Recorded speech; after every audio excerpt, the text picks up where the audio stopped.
अच्छे कर्मों की है निशानी यही, चैन और सुकून खोने नहीं देते। बाधाओं की नदी हो कितनी भी गहरी, हौसलों की नैया डूबने नहीं देते। कहता है कर्म यही, तू मुझे करता चल, अच्छा या बुरा यह तो तुझ पर निर्भर है। आने वाले कल में फल उसका ही पाएगा, जो बीज तूने बोए आज धरा के भीतर है। सुख की चाह है सबके मन में, पर अच्छे कर्मों से रखते दूरी। ये कैसे संभव हो सकता इस जग में, नीम के फल हो जाए मीठी मिश्री। नेकी करके डाल दो दरिया में, मत सोचो कि कल क्या होगा। अच्छे कर्मों की गति भी अच्छी, निश्चित ही मीठा फल होगा।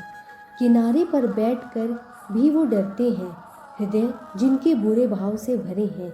बीच भंवर में भी निर्भीक खड़े रहते हैं, जो अपने कर्मों के अच्छे हैं। है गीता का सार यही, नहीं बात ये सुनी कहीं।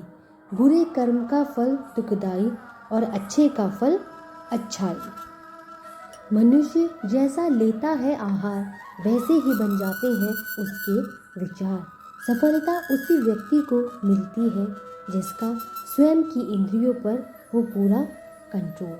यदि परिस्थितियाँ आपके हक में नहीं है, तो विश्वास कीजिए बहुत बेहतर आपकी तलाश में है। हर प्राणी के जीवन में परीक्षा का समय ज़रूर आता है। इसका अर्थ यह नहीं कि निराश हुआ जाए। दूसरों की कामयाबी से जलना क्यों है? आपका परिश्रम ही आपकी सफलता बनता है। जीते हो या हारे हो, दोनों का सम्मान करना सीखें, क्योंकि दोनों में ही ईश्वर की इच्छा होती है। मन की परेशानी या समय की हैरानी का एक ही हल है कि आप अपने सवालों के जवाब के पीछे ऐसे पड़ जाएं जैसे आप हठ योगी हो। कोई भी मनुष्य अपने कर्मों से भाग नहीं सकता। कर्म का फल तो भुगतना ही पड़ता है। इसलिए अच्छे कर्म करो ताकि फल भी अच्छा ही मिले। ज़्यादा खुश होने पर और ज़्यादा दुखी होने पर निर्णय लेना नहीं चाहिए, क्योंकि ये दोनों ही परिस्थितियाँ आपको सही निर्णय नहीं लेने देती हैं। जो होने वाला है वो होकर ही रहता है, और जो नहीं होने वाला वह कभी नहीं होता। जो ऐसा मानते हैं उन्हें चिंता कभी नहीं सताती।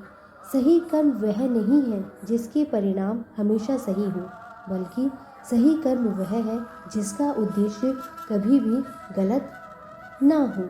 धरती पर जिस तरह मौसम में बदलाव आता है, उसी तरह जीवन में भी सुख दुख आता जाता रहता है। मानव कल्याण ही सबका प्रमुख उद्देश्य है, इसलिए मनुष्य को अपने कर्तव्यों का पालन करना चाहिए। मानव कल्याण को प्राथमिकता देनी चाहिए। राधे राधे।